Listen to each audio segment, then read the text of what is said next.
Então, quando Jacó compra a primogenitura do seu irmão, ele está, na verdade, tomando posse daquilo que já era dele, que já tinha sido prometido por Deus. Então, é claro que depois eles vão fazer aí, vão usar de engano, de mentira e tal, para adquirir isso e adquirir as bênçãos, porque Isaac jamais abençoaria Jacó no lugar do seu filho que preferido, que era Esaú, por causa da caça que ele fazia, trazia comida para ele. Então armaram ali um jeito de Jacó receber o que era legítimo dele.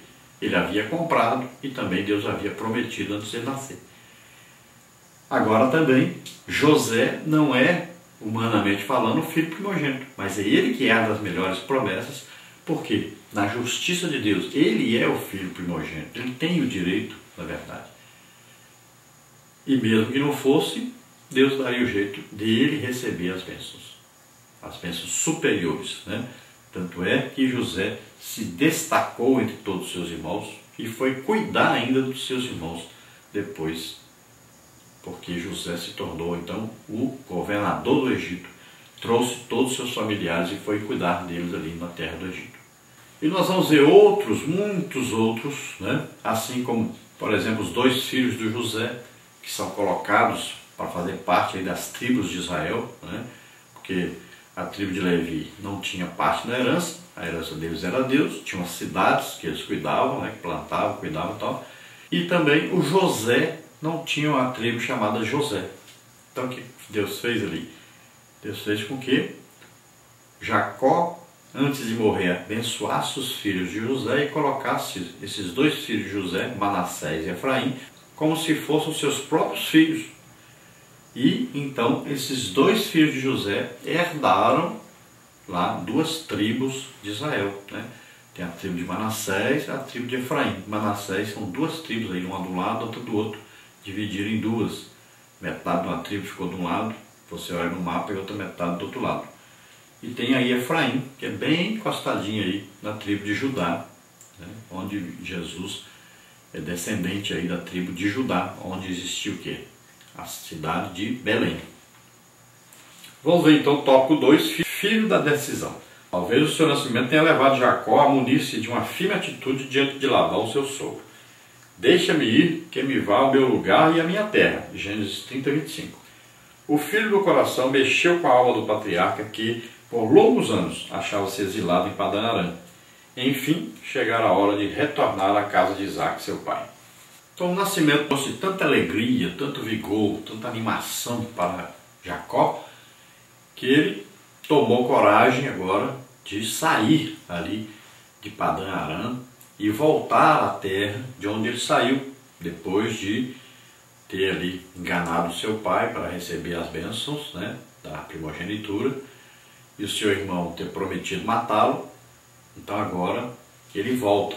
Ele foi, naquela época, atrás de uma esposa, foi buscar sua esposa lá na terra de Abraão, né, lá em Ur dos Caldeus.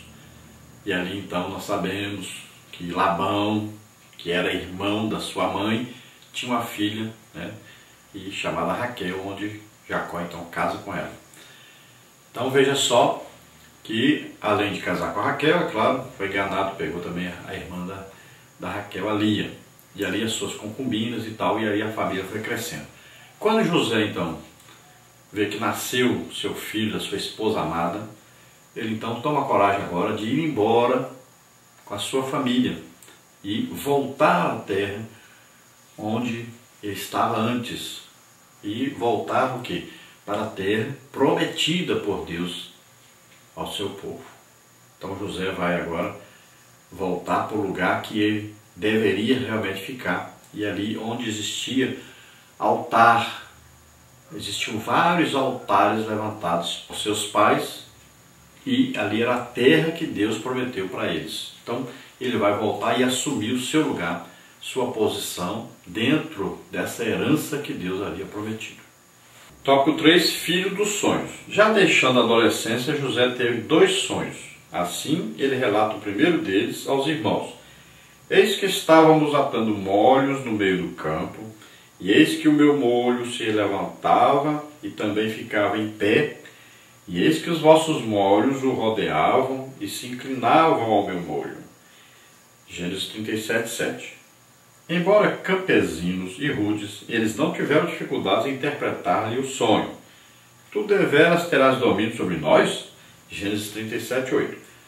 Nem sempre nossos sonhos são compreendidos, mas se procedem de Deus, certamente se cumprirão no tempo da oportunidade. O segundo sonho foi ainda mais significativo. E eis que o sol e a lua e 11 estrelas se inclinavam a mim. Gênesis 37, 9. Ao ouvir o relato, indagou-lhe o pai: porventura viremos eu e tua mãe e teus irmãos a inclinar-nos perante ti em terra? Gênesis 37, 10. Por causa disso, seus irmãos vieram a odiá-lo. Jacó, entretanto, tudo guardava no coração. Na qualidade de profeta e sacerdote de Deus, sabia que algo grandioso estava para acontecer com o filho sonhador. Então José tem aí uns sonhos, dois sonhos aqui. Dois sonhos que eram o quê? Vindos de Deus, revelando o seu futuro. E ele conta para os seus irmãos, que para ele, eram seus melhores amigos.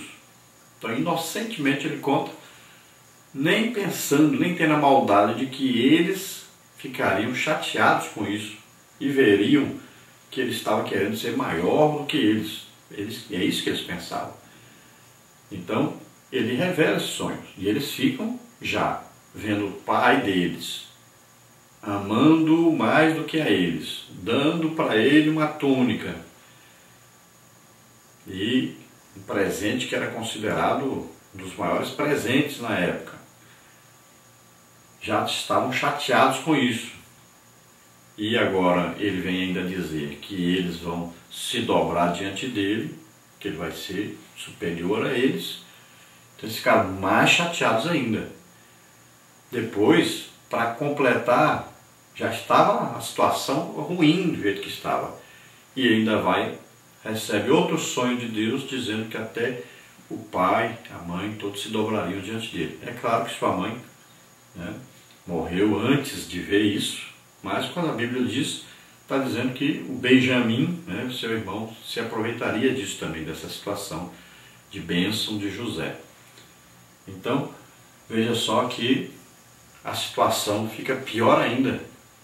Agora até o seu próprio pai fica chateado, mas menino já não vê que seus irmãos estão querendo te matar, e ainda vem com esse negócio ainda para cima de mim agora, dizendo que o próprio pai vai se dobrar diante dele. Que coisa terrível. Mas o Jacó ficou pensando, isso é coisa de Deus, porque ele sabia que Deus fazia essas coisas assim que parecia estranha às pessoas.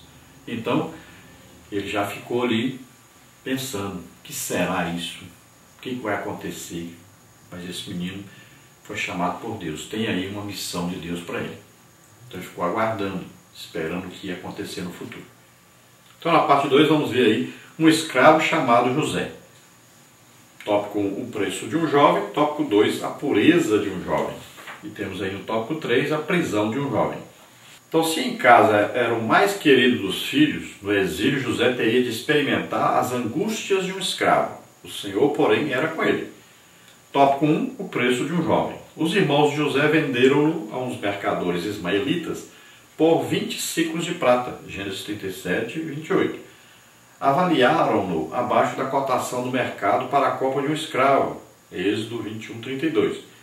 As pessoas socialmente aviltantes não tinham muito valor. O valor de José, entretanto, excedia ao do próprio ouro. Então nós vamos ver que José tem uma tarefa aí do seu pai. Vai lá ver o que seus irmãos estão fazendo. Ele vai até os seus irmãos, não encontra os seus irmãos onde eles deveriam estar. Eles estavam em outra parte, até uma parte perigosa, onde antes eles tinham matado ali, Siquém ali, todos os seus familiares, por causa da sua irmã. E eles estavam naquelas terras. E José então pergunta a um homem ali no campo se viu os seus irmãos, e eles indicam onde é que eles estão, e ele vai lá. E quando chega lá, quando ele vai chegando, seus irmãos olham e dizem: lá vem o sonhador. Então olha só, quando você tem sonho que vem de Deus, prepare-se para ser perseguido. Quando você tem comunhão com Deus, prepare-se para ser perseguido, e muitas vezes pelos mais próximos. até pela própria igreja, muitos que são da igreja. Então eles olharam de longe, eles odiavam José. E o que causou mais ódio? O que fez com que eles explodissem esse ódio? Foram os sonhos que José teve a respeito deles. Então eles passaram a odiar mais ainda. E quando viram José, eles falaram, lá vem o sonhador. Vamos matá-lo. Já planejaram logo antes dele chegar. E ele só é salvo por causa do seu irmão, que diz para eles não matá-lo, para apenas colocá-lo na cisterna. Então ele é colocado na cisterna, provavelmente ali uma cisterna sem água, né? E ali então eles vão decidir o futuro do irmão que eles odiavam. Então nós vemos ali que passa ali uma caravana, ismaelitas, midianitas, que eram um povo ali misturados, né? Os ismaelitas descendentes de Ismael, os midianitas eram um povo ali que eram descendentes dos filhos de Abraão com Quetura. E eles viviam, ocupavam ali o mesmo território. Você pode ver aí no mapa que eles se misturavam e eles andavam errantes para baixo, para cima. E os midianitas eram famosos por, de vez em quando, assaltarem alguém e também vender escravos. Trabalhavam comprando e vendendo escravos também, que era muito comum na época. Então veja só que a caravana passando, e eles têm então a ideia, vamos vender o José, que além de ficar livre dele, nós vamos ganhar um dinheirinho, né? Então o que acontece? Eles então vendem o José. Imagine a situação do José, olhando ali seus próprios irmãos, e ele não podia acreditar no que ele estava vendo, no que estava acontecendo com ele. Ele estava contando para os seus irmãos um sonho de Deus, uma coisa maravilhosa que ia acontecer no seu futuro. E eles, ao invés de se alegrarem com ele, de perguntarem, de procurarem mais comunhão com Deus, eles fizeram foi odiá-lo por causa disso.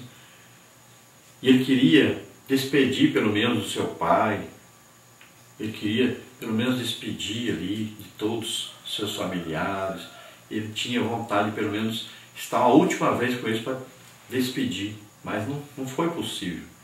Imagine a tristeza, a angústia, a dor, o sofrimento, o abandono que ele sentiu, e foi embora, foi levado. Imagine, sendo puxado, olhando para trás dos seus irmãos, pedindo, não deixa não, faça isso não. E os seus irmãos odiaram-no naquela hora e o venderam. Lá foi José. E José foi vendido para a casa de Potifar, que era um administrador de Faraó, e Potifar tinha ali uma prisão que era dedicada a pessoas do governo que eram condenadas à morte. E eles passavam por ali, eram condenados alguns à morte, outros à prisão, a trabalhos forçados, e tinha a prisão dos escravos.